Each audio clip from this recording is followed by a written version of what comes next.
दोस्तों, मेरा नाम है कुमकुम बिनवाल। इतना बड़ा रूस, इतना सा यूक्रेन, कभी आपने सोचा है इतनी बड़ी महाशक्ति रूस के आगे आखिर एक महीने से ये यूक्रेन टिक कैसे रहा है? टीवी वाले तो हर रोज रूस का यूक्रेन पर कब्जा बता ही रहे हैं, तो ये कब्जा अब तक हुआ क्यों नहीं? मत भूलिए, यूक्रेन एक महीने से उस रूस के आगे अब तक टिका हुआ है जो खुद दुनिया का सबसे बड़ा आर्म्स सप्लायर है। एक ऐसा देश जिसके पास हथियारों का जखीरा है, आज से नहीं दशकों से। तो जानिए रूस के आगे अब तक यूक्रेन के टिकने की वजह क्या हो सकती है। वजह नंबर 1, दोस्तों, रूस और यूक्रेन इन दोनों ही देशों की सेनाओं के मनोबल का अंतर बहुत बड़ा है। क्यों? क्योंकि यूक्रेन के लोग अपने देश के अस्तित्व के लिए लड़ रहे हैं, यूक्रेन के लोग अपना देश बचाने के लिए लड़ रहे हैं। मुकाबले में सामने भले ही रूस की ट्रेंड आर्मी हो, लेकिन यूक्रेन के आम नागरिक फिर भी मजबूती से हथियार उठाकर अपने देश की सुरक्षा करने में अब तक लगे हुए हैं। आप किसी के हथियार तो छीन सकते हैं, लेकिन हौसला कैसे छीनेंगे? दूसरी वजह, यूक्रेन का छापामार युद्ध।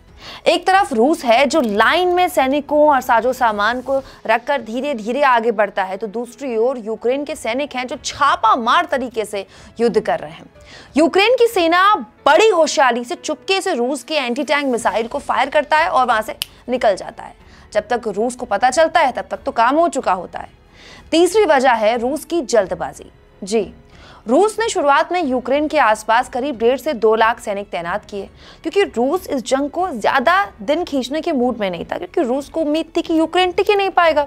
एक्सपर्ट्स भी मानते हैं कि पुतिन को ऐसा लगा था कि यूक्रेन की सेना जल्दी घुटने टेक देगी, लेकिन ऐसा हुआ तो नहीं। इसके साथ ही रूस के सैनिकों की ट्रेनिंग पर भी अब सवाल खड़े हो गए कि क्या रूस के ये सैनिक इतने लंबे युद्ध के लिए तैयार भी थे? मतलब अगर वो गए थे जंग लड़ने के लिए, तो क्या उनको बताया गया था कि ये जंग 1 महीने लंबी खिंचने वाली है? शुरू में माना जा रहा था कि रूस की सेना के सामने यूक्रेन की सेना ज्यादा देर टिकेगी नहीं और यूक्रेनी राष्ट्रपति जेलेंस्की रूस की सारी शर्तें मान लेंगे, लेकिन ऐसा बिल्कुल नहीं हुआ।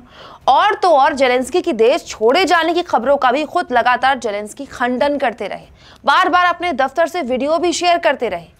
ये युद्ध बहुत हद तक यूक्रेन को तबाह कर चुका है दोस्तों। हो सकता है अंत में जीत रूस की घोषित भी हो जाए, लेकिन दुनिया हमेशा उसे ही हीरो मानती है जो मजबूत से लोहा लेता है। आगे जो भी हो, अब तक यूक्रेन जिस तरह से टिका है ना रूस के आगे, उसे इतिहास याद हमेशा रखेगा। आप इस मुद्दे पर क्या सोचते हैं? कमेंट बॉक्स में राय जरूर दीजिएगा। और दोस्तों, चैनल को ज्वाइन भी कीजिए, सब्सक्राइब भी कीजिए, क्योंकि ऐसे ही हमारी आजाद पत्रकारिता को बल मिलता है। शुक्रिया।